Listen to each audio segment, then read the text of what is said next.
días, estudiantes de 11. Voy a explicarles de nuevo para este tercer dos parámetros que estructuran la exposición oral y la parte escrita.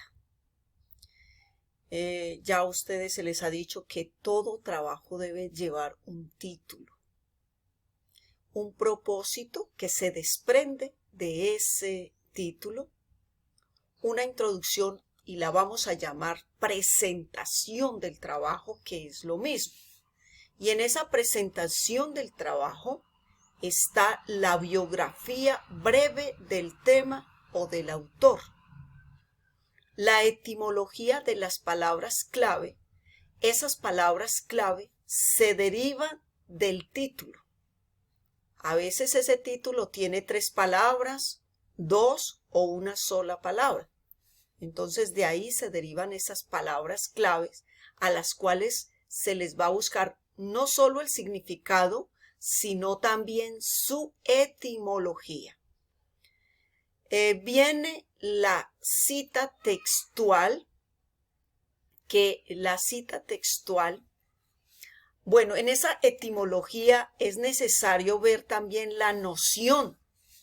Una vez que han buscado las etimologías, de acuerdo al significado, van a construir de autoría propia lo que es el significado, que viene a ser el significado del tema, es decir, el concepto.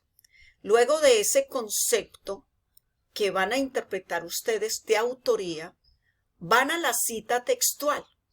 Esta cita textual tiene que ver con el tema en el autor, ¿sí?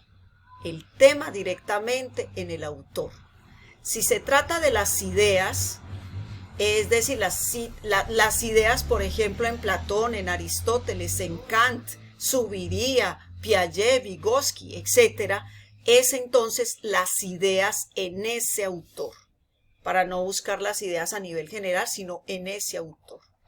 Y puede haber mucho tema sobre Platón, sobre Aristóteles, pero buscar el tema que compete a ese autor, que eso lo pueden hacer ustedes a través del navegador.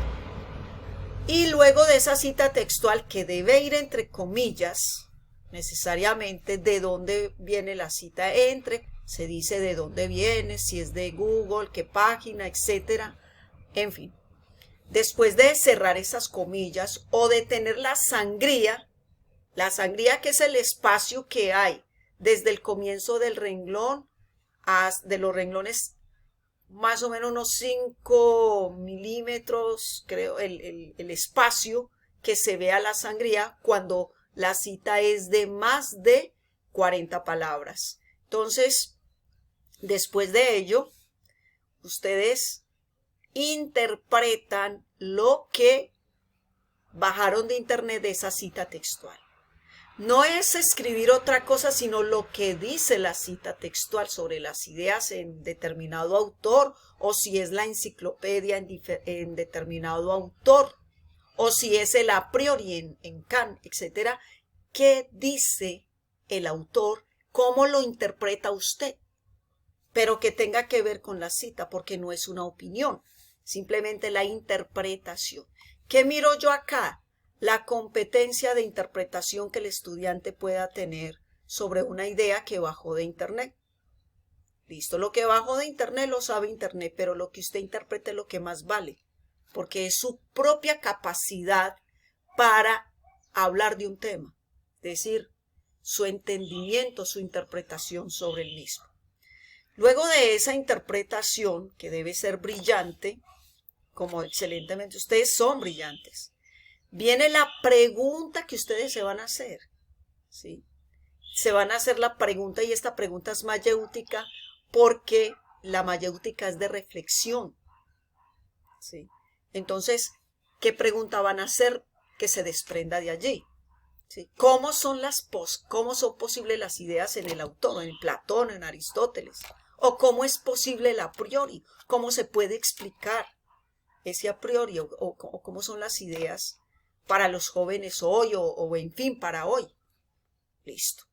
Después de esa pregunta mayéutica muy brillante, ustedes la van a responder y eso se llama el contexto con el hoy, es decir, a hoy cómo es el tema, si son las ideas. Son los jóvenes hoy pensantes, tienen ideas. Hoy los muchachos son argumentativos. ¿Cómo explican ustedes? Pueden explicar eso en el contexto, con el ahora, porque no tendría sentido explicar un tema en el pasado si no se puede aplicar con el hoy, ¿sí? Luego de ese contexto, ya entramos al desarrollo del tema. ¿El desarrollo del tema qué es? Cada uno de esos enunciados que se hicieron en la presentación se van a desarrollar en el espacio que es la explicación de cada uno de los aspectos enunciados en la presentación o introducción del tema. Entonces, ¿qué va a desarrollar? La biografía del autor la va a escribir. ¿Qué va a desarrollar? Las etimologías claves, la noción, la cita textual, la interpretación, la pregunta mayéutica, el contexto con el hoy.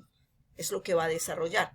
Finalmente viene, después del desarrollo que son varios párrafos, viene aquí la conclusión crítica.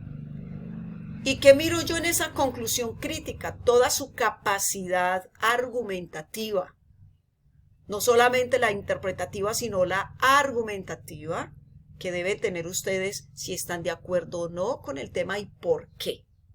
Por qué sí y por qué no. Que los argumentos sean válidos, ¿no?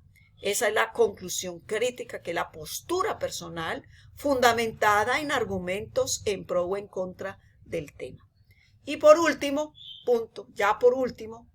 ustedes ya ponen acá lo que son las fuentes de consulta. Páginas de internet, de qué libros, si van a ir a biblioteca, en fin, que a lo sumo son entre 2 o 3 fuentes para hacer este trabajo. Listo. Entonces es muy importante también firmar el trabajo, hacer una pequeña portada. Claro que como es virtual, es el trabajo que ustedes pueden hacer, que es lo que más me interesa porque lo otro es de forma.